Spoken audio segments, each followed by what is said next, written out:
Hello and welcome to your second stimulus check and stimulus package update. Today we're going to talk about the Senate skinny bill and its results, and we have some updates with the stimulus check, as well as a few smaller pieces of news. And I promise this is going to be an entertaining one, so stick around to the end.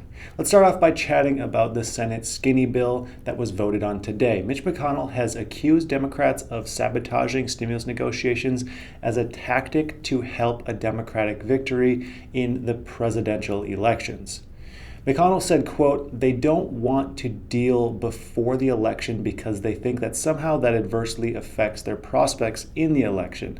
Then he goes on to say, "The only way we get an outcome, obviously, is for them to come back to the table and reach an agreement." And then he cites that the skinny bill actually gives more funding to schools than the $3.4 trillion HEROES Act did.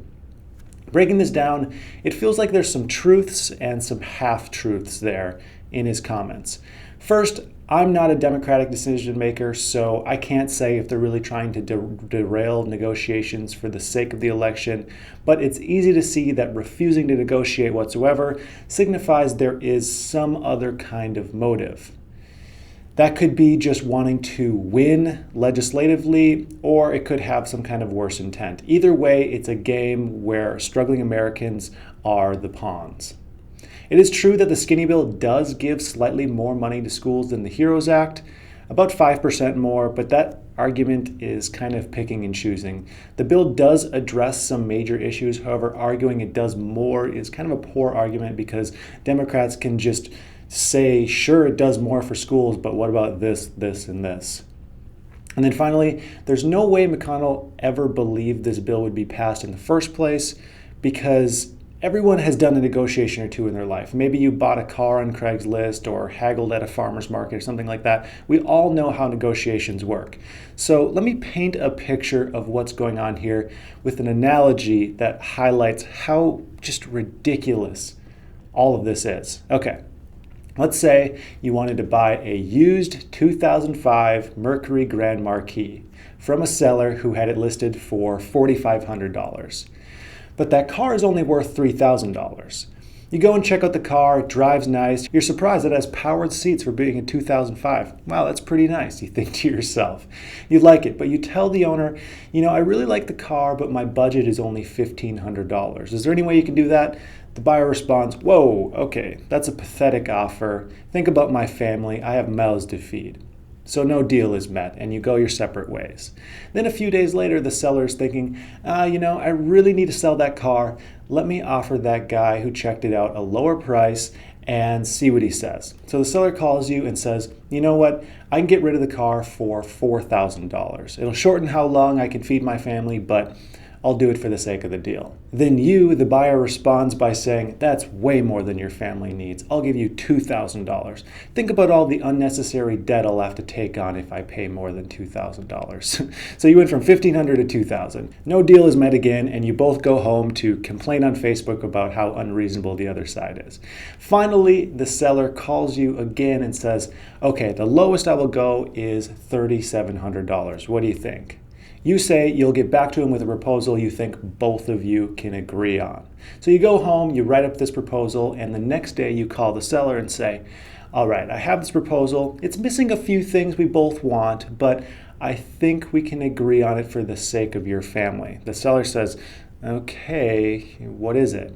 You say, "I'm prepared to give you $700. Huh? What do you think? And of course, the seller's like, "Are you out of your mind? I already said $1,500 is pathetic. Why would $700 ever be okay?" And you say, "Yeah, I know it's less, but we all know the car is worth less than what you're asking for anyways. And after all, if you look at my detailed proposal, I actually itemize how much each part of the car is worth.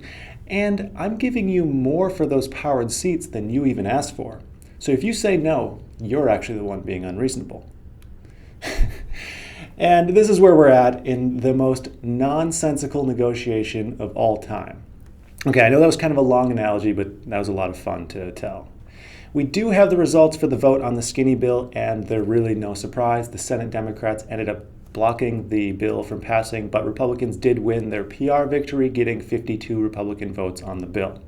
This will allow senators to go back to their home states and say that they tried to pass something.